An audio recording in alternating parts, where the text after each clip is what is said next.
Department of Defense as the Principal Environmental Advisor to the Secretary of Defense, and then most importantly for us, from 2003 to 2009, Mr. Woodley served as the Assistant Secretary of the Army for Civil Works and was responsible for the Civil Works functions of the Department of Army, including Civil Works activities for the Army Corps of Engineers and Arlington National Cemetery.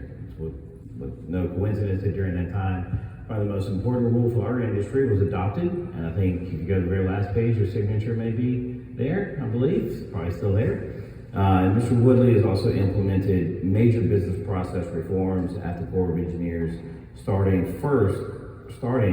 the first use of performance-based budgeting in the Corps' history.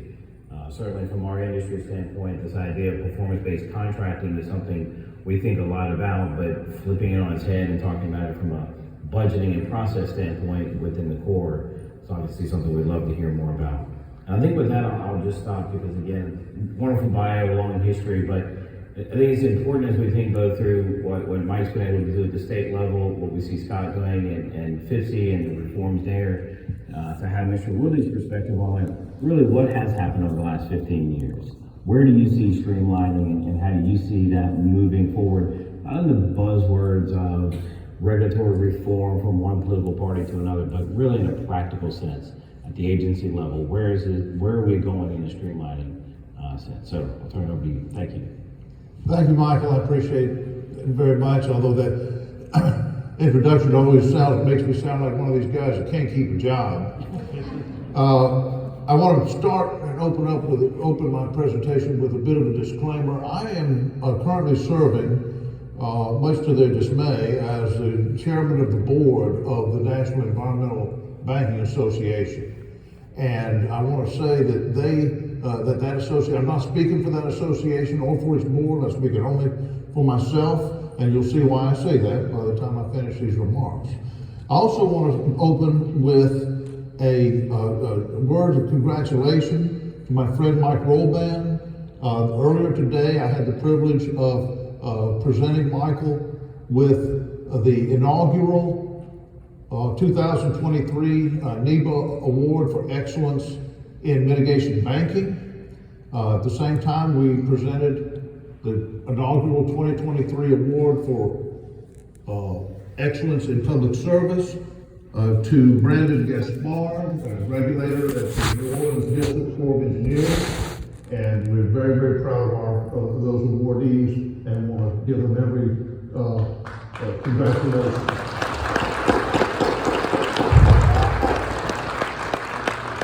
Now I'll start with a quote which I think is very pertinent. And that is a quote from Secretary of Defense Jim Mattis, who also served as a 4-star general in the United States Marine Corps and knew a thing or two about bureaucracy. His quote was, or is, his saying is, if you pair good people with bad processes, the processes will win most of the time. Okay, if you pair good people with bad processes, the processes will win most of the time. And I think that it's fair to say that, or in my view, and I'll give you some thoughts on why, that the current state of the regulatory program of the U.S. Army Corps of Engineers exemplifies that remark. The people could not be better, the processes could be much better. I want to talk about that in terms of, and just throw out a couple of preliminary questions, that if you think about the answers to those questions and the implications of those answers, you'll get an understanding of a little bit of an understanding of why I think the reforms of the times that Michael and Scott have been talking about are so desperately needed. The first question I have is, how many Corps of Engineers senior executive personnel's bonuses depend on the success of the regulatory program? The second question I would have, how many of the 13 people who have served as Assistant Secretary of the Army for Civil Works had prior experience, these people, before being nominated by the President and confirmed by the Senate to that position, had prior experience in environmental regulation? The third question I would have is, how many chiefs of the core regulatory branch, regulatory program, have ever been promoted within the Corps of Engineers to the senior executive service?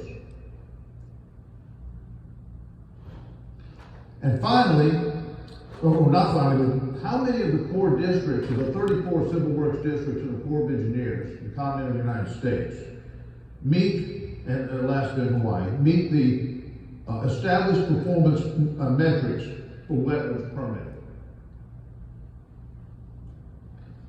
And finally, most telling perhaps, what is the budget history of the core regulatory program?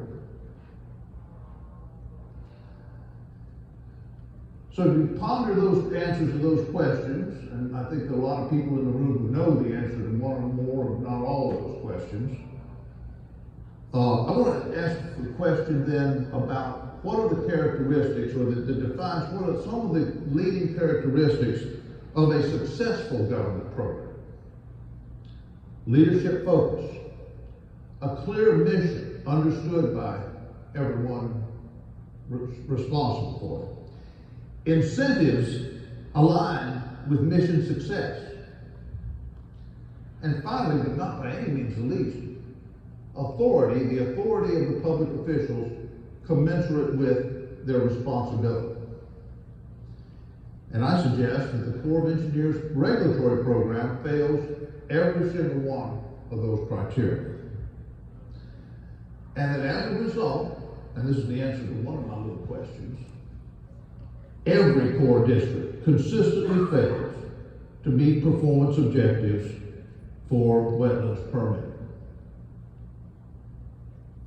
So I think it's beyond question that reform is needed. And I speak as a friend of the regulatory program, ladies and gentlemen. I'm not trying to say anything negative about anybody. I'm saying that good people have been matched with bad processes. So let me talk about a couple of thoughts I have for the short term. And this is one you've heard from me before, so I won't dwell on it.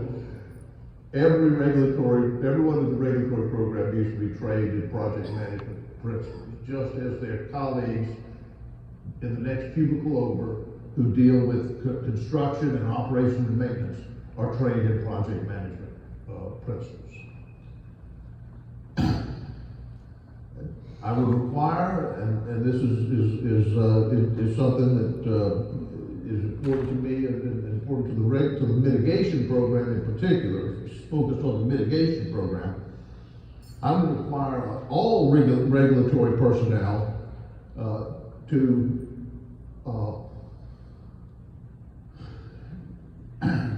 give an oath and swear to defend the mitigation hierarchy from all enemies, foreign and domestic.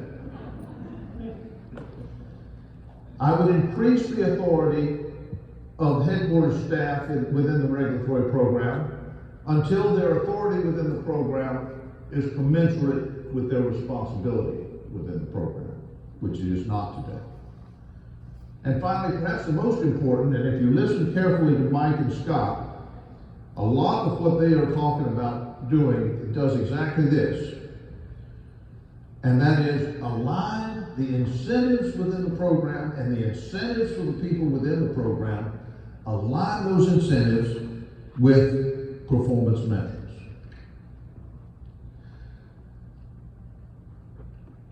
And if you do that, you will be, I think we would do some of those things, or some of all of those things, we will begin the process of bringing good processes and matching it with good people. Now, let me say one thing that this is something that is long-term and probably cannot be done. And that is, I think we need to wonder and ask the question whether it's time to reassign, or whether we should think about reassigning the regulatory mission as a whole away from the Corps of Engineers. And I know that will be controversial, but I want to say that the fact is the Corps is not and does not want to be a regulatory agency. Okay?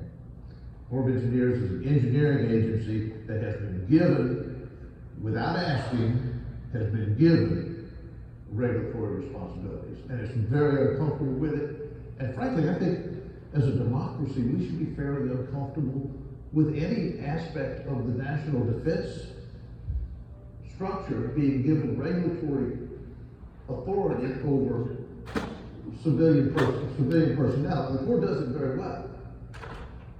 Historically, and you know, you don't feel like there's a guy with a rifle coming to get you if you put in a permit. But the fact is that's fundamentally incompatible with democracy. Let's just, you know, I mean, it is. But we do it, they do it, and they do it well. Now the problem is the only candidate for that job is the EPA. And as much as people dislike the Corps of Engineers, they really dislike the Environmental Protection. So let's face it, that's not going to happen. So let's do something instead.